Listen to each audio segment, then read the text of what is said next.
Hello and welcome to another episode of the Cricket and the King podcast, the podcast where Jesus is the answer to everything, and we are constantly expanding on that one point. I'm your host Ben, and today we are going to be talking about the culture of busyness, specifically in Western culture, because I think this applies to all of the societies that have adopted the glories of modernity with its ills as well. I know that in the specific small town that I'm living in, busyness is seen as virtue, and I always hear parents talking about, oh, we're so busy. Oh, we're always doing so much. Oh, we have to drive to 5 hockey games in a week or a weekend, and then our daughter has horse lessons, and our son is taking, I don't know, some random thing. Hockey is usually the order of the day here because it's Canada. But anyway, I've just noticed that busyness is lauded as this great virtue.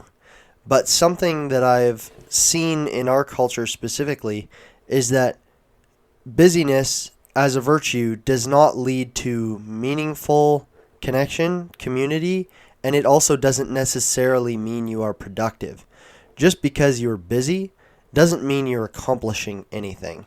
You can be screaming, go with your hair on fire, 1,000 miles a minute, doing all kinds of things and not really doing anything meaningful or getting anything done. Now, in our society, we have an unprecedented amount of free time, like an unbelievable amount of free time. So a push to be doing more is possibly warranted in some areas. And I'm not saying that being busy is bad, but it depends on what your limits are, right? It depends on what your own capacity is. That's another problem with the busyness thing is you don't understand your own capacity. If your goal is just to pedal to the metal and be part of hustle culture and grind culture and get as much done as you humanly can, then you're not going to understand where you need rest. And rest, I think, is something that we don't look at well in Western culture. I can't say necessarily in other cultures because I'm just not exposed to them in the same way that I am to the culture I live in, obviously. But rest is something that was modeled to us by Christ himself. So as believers, rest is super important. Jesus withdrew often to be alone, to pray. He took the time to take time away, whatever that looks like. For him it was going on a boat and sleeping during a hardcore storm. Not that that's going to be the most peaceful thing for everybody, and I'm partially joking, but you get the gist. Jesus took the time to rest, and we need to take the time to rest. And also, I think, take a critical evaluation of the things that we're doing in a week and seeing if they really add value. Something my wife and I value in our own lives personally is peace. And when you are going 120 miles an hour with your hair on fire, peace can be hard to come by. And it's not that we value doing things less. I would say we get quite a few things done and maybe are able to be more engaged in our community as a whole because of the amount of things we're able to get done.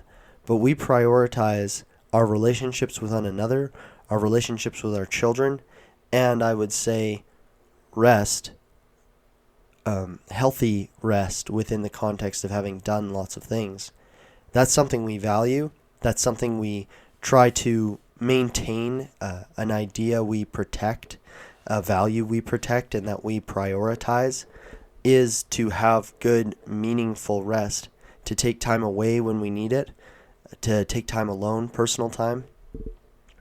And I think, I could be wrong, but I think that this is a big part of what leads to true productivity, the ability to actually accomplish things.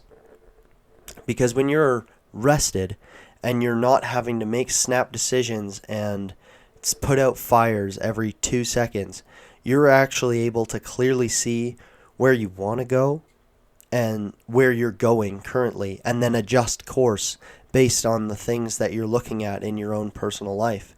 I know for us, there have been seasons where we've been going so fast that we haven't been able to look up and take a breath. And those are the times when it seems tragedy strikes, or and obviously you can't prevent certain things from happening, but you can be aware of what's going on in your environment. And I think we should promote accomplishing, not even necessarily accomplishing things. We should promote awareness and self-understanding, not in a selfish, me-centric way, but in a way that allows you to be the most effective version of yourself within the context of your community.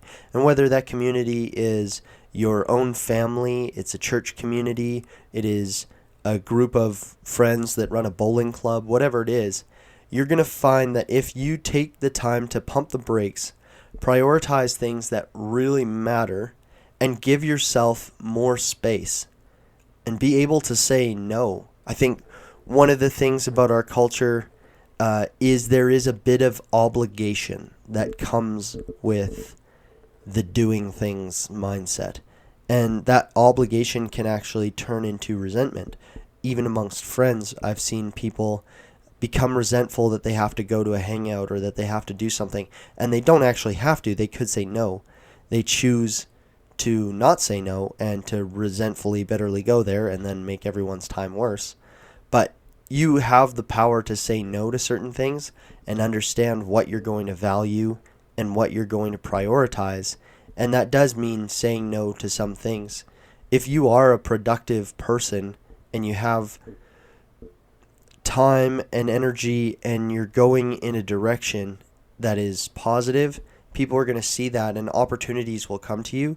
And there's actually a point where you're so effective, basically, that the opportunities flood in to a point where you have to start saying no to good opportunities even. And this is kind of a different level of busyness, I guess, is knowing where your skills are, where your gifts are. Something that I've learned in the last little while is just where my personality and my character fits within the context of community and within the context of building up those around me. And being able to pinpoint that and learn about myself in that way has allowed me greater effectiveness within the community groups that I am a part of.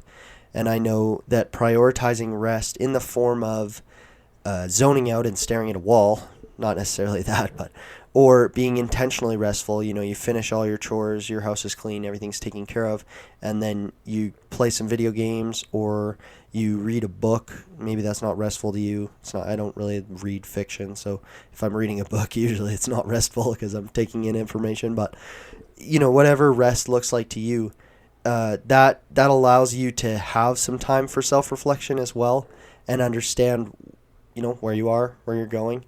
And I don't think that hustle culture or the busyness that we push on parents, making sure your kids are in, and this isn't necessarily relevant to everyone that doesn't have kids, but, pushing parents to have their kids in like piano and swimming lessons and a sport, and then they're like part of an after school club and they're doing the photo book and all this stuff, and you're like, oh, they're so busy, that's great, and it keeps me so busy, I'm just raising a family, I don't have time to pull my head above the water and see what I'm doing well or what I'm failing at. I think that is a bad part of our culture that needs to be addressed, and we need to value rest within that.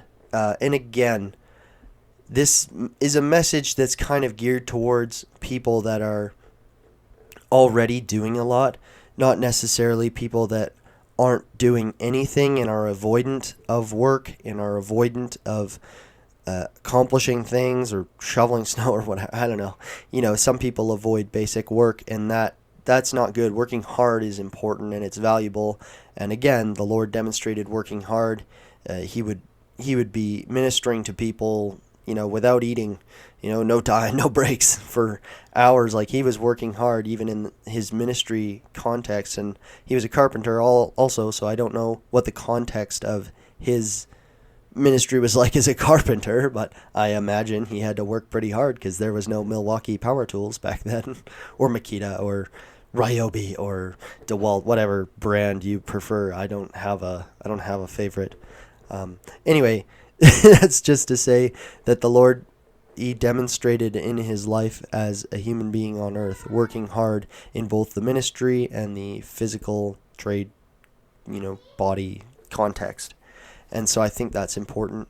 I think that working hard is important, and also knowing your limits, working hard to a point, understanding when you need to take a break to actually be more effective.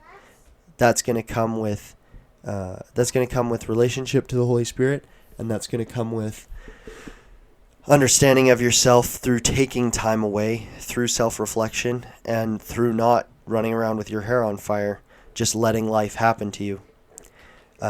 I suppose that is actually what it comes down to, and I suppose I should have brought up this point earlier, but sometimes busyness can put us in a place of letting life happen to us, and we don't want to let life happen to us. We want to live life with intention, and thinking that just because you're doing a lot of things means that you're living with intention or doing the right thing is not the correct mindset, and it's not the mindset that's demonstrated to us in Scripture, and it's not something that I think is beneficial to us as Christians, just letting things happen to us because we're so busy, because we feel pressures, obligations, and have the inability to say no. So I hope this was helpful. I hope that this will give you something to reflect on, and that you'll be having a greater understanding of yourself and find meaningful ways to rest for you, whether that be a book or an Epsom salt bath or staring at a wall with a blank look on your face. Anyway, thank you so much for taking the time to listen. If you have any questions, concerns, or crises, feel free to email them to thekricketandtheking@gmail.com. Cricket is spelt with a K, so thekricketandtheking@gmail.com. Thanks again for listening, and I hope to see you on the next one. Bye now.